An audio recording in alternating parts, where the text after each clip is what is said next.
There's nothing quite like it. That perfect arc of color that paints itself across the sky after a storm. It's one of nature's most beautiful shows. But what if I told you that beauty holds a secret? A kind of deception, really, that most of us have just accepted our entire lives. Well, today, we're going to pull back the curtain on this beautiful illusion and discover the really surprising story behind the 7 colors of the rainbow. Go ahead, ask anyone, how many colors are in a rainbow? I'm willing to bet they'll give you the same answer. 7. Of course, it's just one of those things we all know. But what if that number, 7, has more to do with a cultural agreement than, actual scientific fact? Ah, yes, Roy G. Biv. We all learned that name in school, didn't we? It's that handy little mnemonic device for the 7 official colors: red, orange, yellow, green, blue, indigo, and violet. And it's worked. It has completely cemented that number 7 in our minds for centuries. But to really get why that number is so, misleading, we first have to understand how a rainbow even happens in the first place. All right, so to crack this deception, we have to start with the magic. And that magic, it's all just pure physics. But don't worry, I promise it's way more beautiful than it is complicated. Okay, here's a wild fact to start with. You can never, ever reach the end of a rainbow. Why? Because it doesn't actually exist in one specific spot.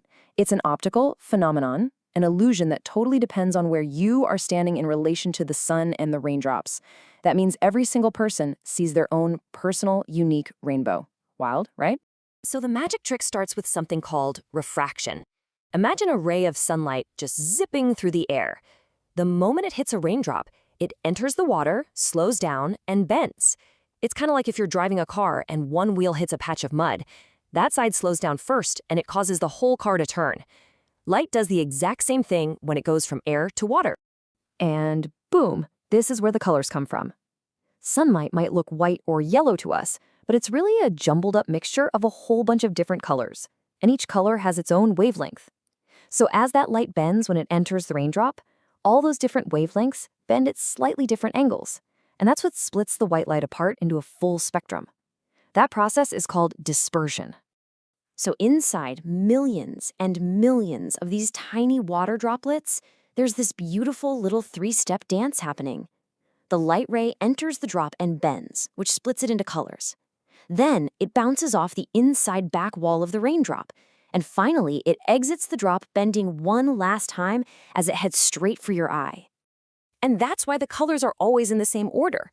It all comes down to the wavelength. Red light has this long, kind of lazy wavelength, so it gets bent the least. It leaves the raindrop at an angle of about 42 degrees.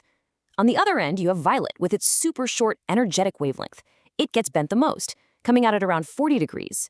And every other color just falls perfectly in between, creating that familiar, ordered arc we all know. So wait a minute. The physics gives us a smooth, continuous blend of color, a spectrum. That doesn't really sound like 7 distinct bands, does it?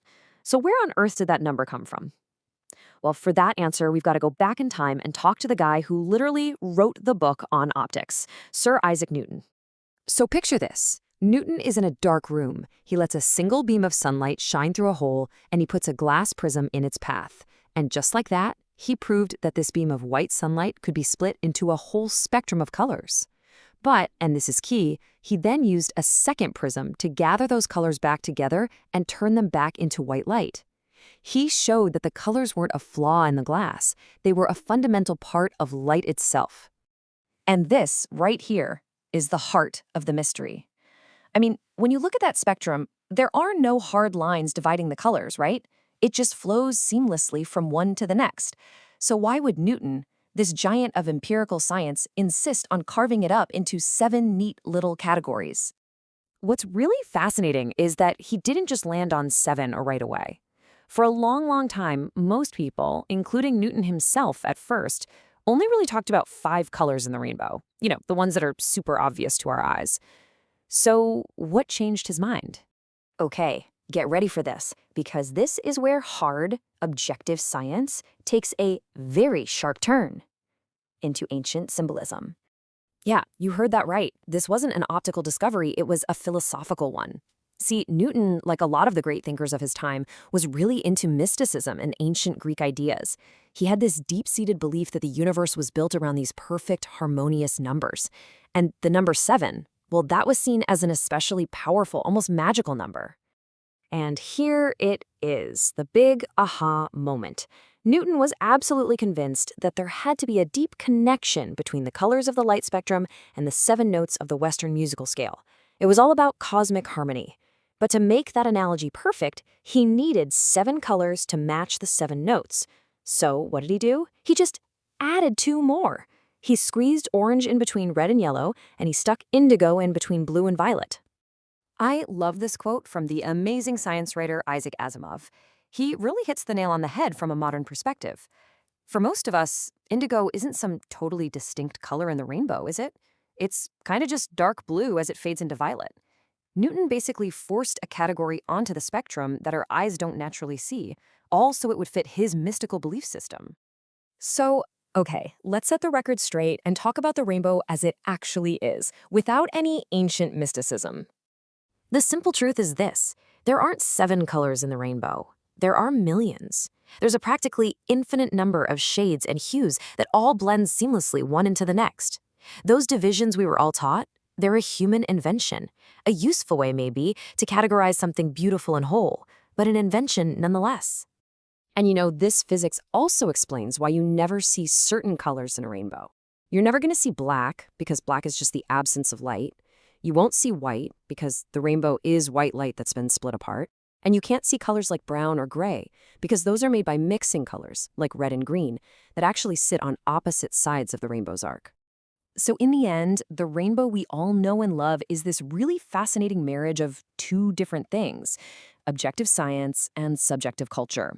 The physics of light gives us this glorious continuous spectrum, but it was Isaac Newton's belief in cosmic harmony that gave us the number 7, and that tradition has stuck around for hundreds of years. And that kind of leaves us with a final thought, doesn't it? The story of the 7-color rainbow is just a powerful reminder that even the things we think of as basic, simple facts can have these surprisingly deep and very human origins. It really makes you want to look a little closer at the world, ask more questions, and just never stop being curious.